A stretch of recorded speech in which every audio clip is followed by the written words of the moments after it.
அனைவருக்கும் வணக்கம். இன்றைய தினமணி செய்தித்தாள்ல என்னென்ன செய்திகள் இருக்கு அப்படிங்கிறத பார்ப்போம். முதல்ல பார்த்தோம்னா, மக்களவைத் தலைவர் ஆனார் ஓம் பிர்லா அப்படின்னு சொல்லி குடுத்துருக்காங்க. ஸோ, இதுதான் நமக்கு இன்னைக்கு இருக்கக்கூடிய முக்கியமான செய்தியாக இருக்கு.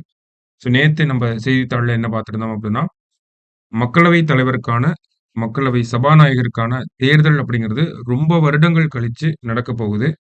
ஏன் அப்படின்னு பார்த்தோம்னா, நமக்கு பொதுவாவே இந்த மக்களவைத் தலைவர் பதவி, சபாநாயகர், ஸ்பீக்கர் அப்படின்னு சொல்றோம் இல்லையா? அந்த பதவி அப்படிங்கிறது ஒரு கன்சென்சஸ் அப்படிங்கிறது வந்துரும்.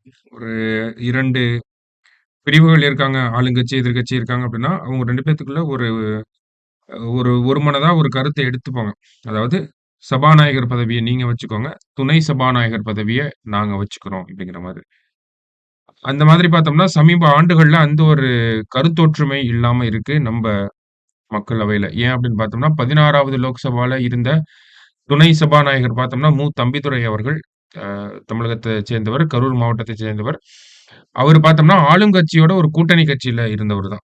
ஓகேங்களா? 17வது மக்களவைய எடுத்து பார்த்தோம்னா, நமக்கு அந்த துணை சபாநாயகர் அப்படிங்கிற பதவியே காலியாக தான் இருந்துச்சு. 5 வருஷத்துக்குமே வேக்கன்ட்டா தான் இருந்துச்சு. ஓகேங்களா? ஸோ அந்த மாதிரி நெறைய ஒரு ஒருமித்த கருத்து அப்படிங்கிறது இல்லாம இருந்துட்டு இருந்துச்சு.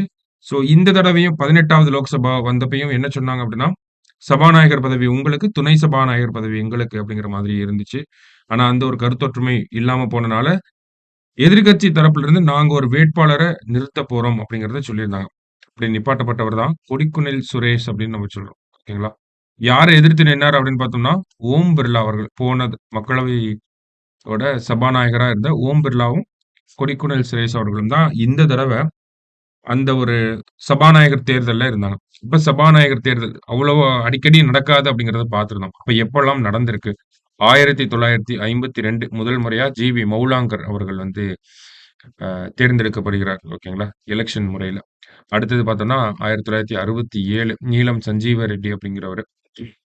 அடுத்து பார்த்தோம்னா 67 திருப்பி போட்டோம்னா 76. இந்த 3 ஆண்டுகள்ல தான் நமக்கு இந்த மக்களவை சபாநாயகருக்கான தேர்தல் அப்படிங்கிறது நடந்துருந்துச்சு. அதுக்கப்புறமா 4வது முறையா 2024ல நடந்திருக்கு. அதுல யாரு வெற்றி பெற்றிருக்காங்க அப்படின்னா, ஓம் பிர்லா அவர்கள் வெற்றி பெற்றிருக்காரு.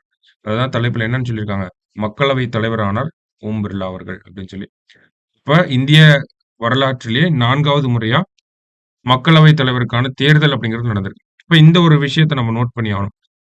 மக்களவை தலைவர் அப்படிங்கிற ஒரு நபர் தேர்தல்ல போட்டியிட்டு வெற்றி பெறாத ஒரு நபர் மக்களவை தலைவராக முடியுமா? ஸ்பீக்கர் ஆகுறதுக்கு அதாவது ஒரு பெர்சன் எம்பியாவே இல்லாத ஒரு பெர்சன் ஓகேங்களா? எலக்ஷன்ல போட்டி போடாத ஒரு பெர்சன் லோக்சபாவோட ஸ்பீக்கர் ஆக முடியுமா? அப்படின்னு ஒரு கேள்வி வந்துச்சுன்னா என்ன பண்ணலாம் அப்படின்னா, அந்த மாதிரி ஒரு நடைமுறை இந்திய அரசியல் அமைப்புல கிடையாது. அத நல்லா நோட் பண்ணி வச்சுக்கணும். The speaker of the Lok Sabha is elected amongst its members. அதாவது அந்த 543 உறுப்பினர்களுக்குள்ள ஒருத்தர் தான் உறுப்பினரா இருக்கணும். அந்த உறுப்பினர்களுக்குள்ள ஒருத்தர தான் என்ன பண்றாங்க? ஸ்பீக்கரா வந்து தேர்ந்தெடுக்குறாங்க. ஓகேவா? சரி. அடுத்தது. ஸ்பீக்கரா தேர்ந்தெடுக்கப்பட்டோமா, இவர வந்து எப்படி தேர்ந்தெடுத்தாங்க அப்படிங்கிற ஒரு விஷயம். ஓகேவா? வாக்கெடுப்பு நடத்தியிருப்பாங்க. கண்டிப்பா எலக்ஷன்னு வச்சுட்டாங்க. ஓகே 2 பேர் போட்டியிட்டாங்க. எலக்ஷன் அப்படிங்கிறது வந்துருச்சு. அப்ப என்ன முறையில அவர தேர்ந்தெடுத்திருப்பாங்க அப்படின்னு பார்த்தோம்னா, இந்த தடவ குரல் வாக்கெடுப்பு மூலம் தேர்ந்தெடுக்கப்பட்டிருக்காங்க. அது என்ன குரல் வாக்கெடுப்பு அப்படின்னு பார்த்தோம்னா, ஓம் பிர்லாக்கு யாரெல்லாம் சப்போர்ட் பண்றீங்க அப்படின்னு கேட்டா, ஆம் அப்படின்னு சொல்லி இங்கிலீஷ்ல பார்த்தோம்னா, ஐ அப்படின்னு சொல்லுவாங்க. ஓகேங்களா? இப்படிதான் பார்லிமென்ட்ல நடக்கும். ஏஸ் அண்ட் இதுனா எஸ் இப்படின்னா நோன்னு அர்த்தம். ஓகேவா? இதுனா நோ, இதுனா எஸ். ஸோ ஆமான்னு சொல்றவங்கலாம் அவங்க குரல்ல சொல்லுவாங்க. இல்லைன்றவங்க இல்ல அப்படின்றத சொல்லுவாங்க. அத பேஸ் பண்ணி நமக்கு இவரு தான் ஜெயிச்சாரு அப்படிங்கிறத சொல்லிர்லாம். ஓகேங்களா? அது நமக்கு தெரியும். அதிகமான உறுப்பினர்கள் வந்து ஒரு ஆமா அப்படின்னு சொன்னாங்கன்னா, சத்தத்த வச்சு நம்மனால கண்டுபிடிச்சிடலாம் இல்லையா? ஸோ அந்த ஒரு நடைமுறை தான். ஸோ தேர்தல் நடந்துருச்சு. மக்களவை சபாநாயகராக ஆயிட்டாரு.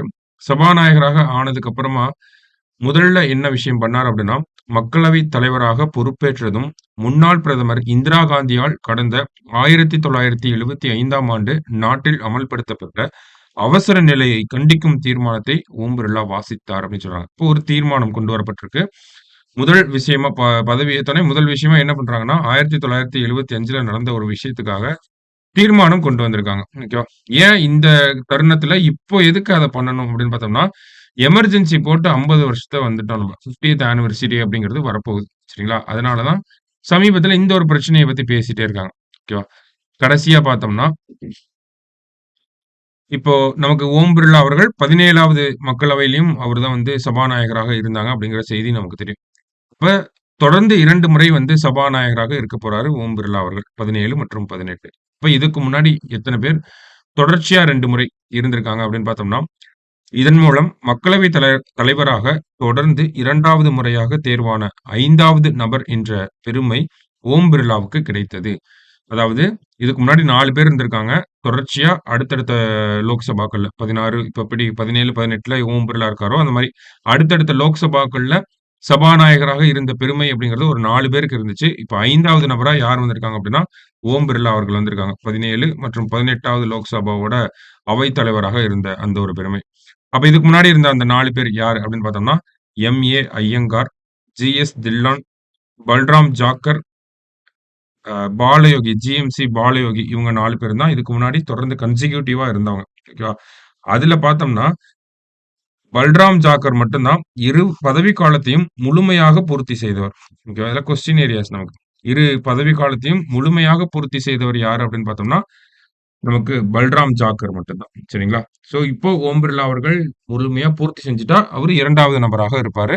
தொடர்ந்து மக்களவைத் தலைவராக தேர்ந்தெடுக்கப்பட்ட தொடர்ந்து 2 2 கன்சிக்யூட்டிவ் டெர்ம்ஸா மக்களவைத் தலைவராக வந்தது யாரு அப்படின்னா, ஓம் பிர்லா 5வது நபராக வந்திருக்காரு. சரிங்களா? ஸோ முக்கியமான ஃபேக்சுவல் இன்ஃபர்மேஷன்ஸ் அதெல்லாம் பார்க்குறோம் ஃபர்ஸ்ட் இதுல. மத்தபடி பார்த்தோம்னா, நம்ம சட்டப்பேரவையில ஒரு தீர்மானம் கொண்டு வந்திருந்தாங்க. அதுதான் இங்க குடுத்திருக்காங்க. எதற்கான தீர்மானம் அப்படின்னு பார்த்தோம்னா, சாதி வாரி கணக்கெடுப்பு அப்படிங்கிறத மத்திய அரசாங்கமே நடத்தணும் அப்படின்னு சொல்லி. ஏன் மாநில அரசாங்கம் நடத்தக்கூடாதுன்னு கேட்ட கேள்விக்கு, ஒரு சில விதிமுறைகள சொன்னாங்க. மத்திய அரசாங்கத்தின் விதிகள் இந்த மாதிரிலாம் இருக்கு. நாங்க ஜாதி வாரி கணக்கெடுப்பு நடத்தி ஒரு டேட்டாவ ரிலீஸ் பண்ணாலும், அதுல மாற்றங்கள் செய்யக்கூடிய அதிகாரம் மத்திய அரசாங்கத்துக்கு 2008 போடப்பட்ட ஒரு சட்டத்தின் வாயிலாக இருக்கு. அதனால இந்த ஜாதிவாரி கணக்கெடுப்பு அப்படிங்கிறத மத்திய அரசாங்கம் பண்ணா தான் கரெக்ட்டா இருக்கும். மாநில அரசாங்கங்கள் பண்றது அது சரியான நடைமுறையாக இருக்காது. உதாரணத்துக்கு பீகார பாருங்க அப்படின்னு சொல்லியிருக்காங்க. சரியா? சரி அந்த ஒரு செய்தி. அடுத்தது கடைசியா பார்த்தோம்னா, திருக்குறளோட இன்னைக்கு கம்ப்ளீட் ஆகுது. மத்தபடி செய்திகள் வேற எதுவும் இல்ல நமக்கு பெருசா. ஸோ, இதனால் இவன் முடிக்கும் என்று ஆராய்ந்து, அதனை அவன்கண் விடல்.